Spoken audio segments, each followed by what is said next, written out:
প্রথমে আমি একটি ঘরের সাইডে ছুঁচটি তুললাম, একটি লাইন তৈরি হলো। দ্বিতীয় লাইনে আমি 3টি ঘর নিয়ে লাইন তৈরি করব। তারপর আবার ঘুরিয়ে একটি ঘরে তুললাম, মিডিলে 3টি ঘর ছেড়ে একটি ঘরে আবার তুললাম, মোট 5টি ঘর নিয়ে আমি লাইন তৈরি করলাম। তার ওপরের লাইনে আবার একটি ঘর বাড়িয়ে তুলব, মিডিলে 5টি ঘর ছেড়ে দিয়ে 6 নাম্বার ঘরে তুলব, মোট 7টি ঘর। তার ওপরের লাইনে একটি ঘরে তুললাম, মিডিলে 3টি ঘর ছেড়ে একটি ঘরে তুললাম, আবার 3টি ঘর ছেড়ে তুললাম। এইভাবে আমি তৈরি করব।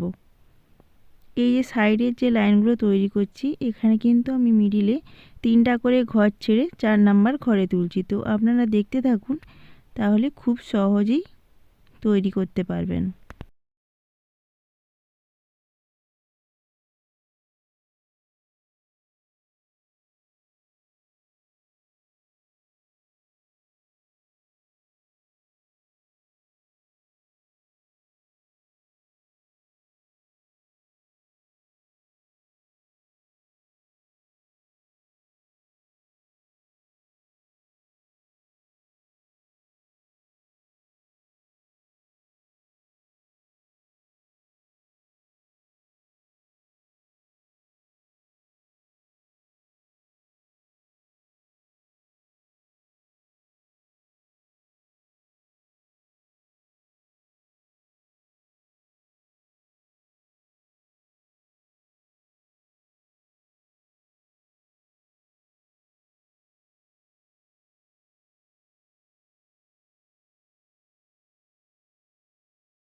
এইভাবে আমি 16 নাম্বার লাইন অবধি বুনবো, তাহলেই আমার একটা ফুল কমপ্লিট হবে। দ্বিতীয় ফুল যখন তৈরি করব, তো তখন আমি এখানে একটা ঘর ছেড়ে দ্বিতীয় ঘরের পাশে এইভাবে তুললাম, নিচ থেকে যেভাবে ওপর দিকে তুললাম, দ্বিতীয় উল দিয়ে আমি ওপর থেকে নিচ অবধি ওই একই ঘর সংখ্যা দিয়ে তৈরি করে আসব।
কমলা কালারের উল দিয়ে আমি 16 নম্বর লাইন অবধি তৈরি করব, তারপর আমার এই ফুলটি কমপ্লিট হবে। তো ওপরের দিকে যখন ফুল তৈরি করব তখন আমি যে মিডিলের এই যে 7টা ঘর নিয়ে লাইন তৈরি করেছিলাম, মিডিলে 5টা ঘর ফাঁকা ছিল, তো মিডিলের ঘরে এইভাবে তুললাম। তো দুদিকে আমার 3টা করে ঘর ছাড়া থাকবে।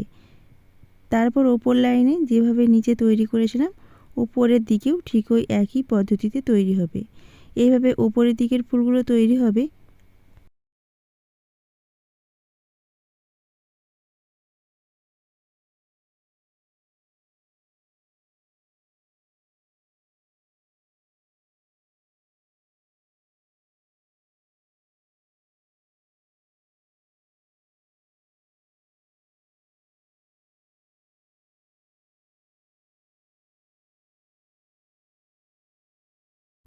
তারপর আবার যখন সবুজ উল দিয়ে ফুল তৈরি করব, তো কমলা কালারের কাছে আবার যথাক্রমে একটা ঘর ছেড়ে দিয়ে দ্বিতীয় ঘরে তুলে আবার ওই একই পদ্ধতিতে পাশাপাশি ফুলগুলো তৈরি করব। এইভাবে পুরো আসনের ফুলগুলো কমপ্লিট হবে। তো ভিডিও ভালো লাগলে অবশ্যই লাইক করবেন, শেয়ার করবেন, চ্যানেলটিকে সাবস্ক্রাইব করে দেবেন।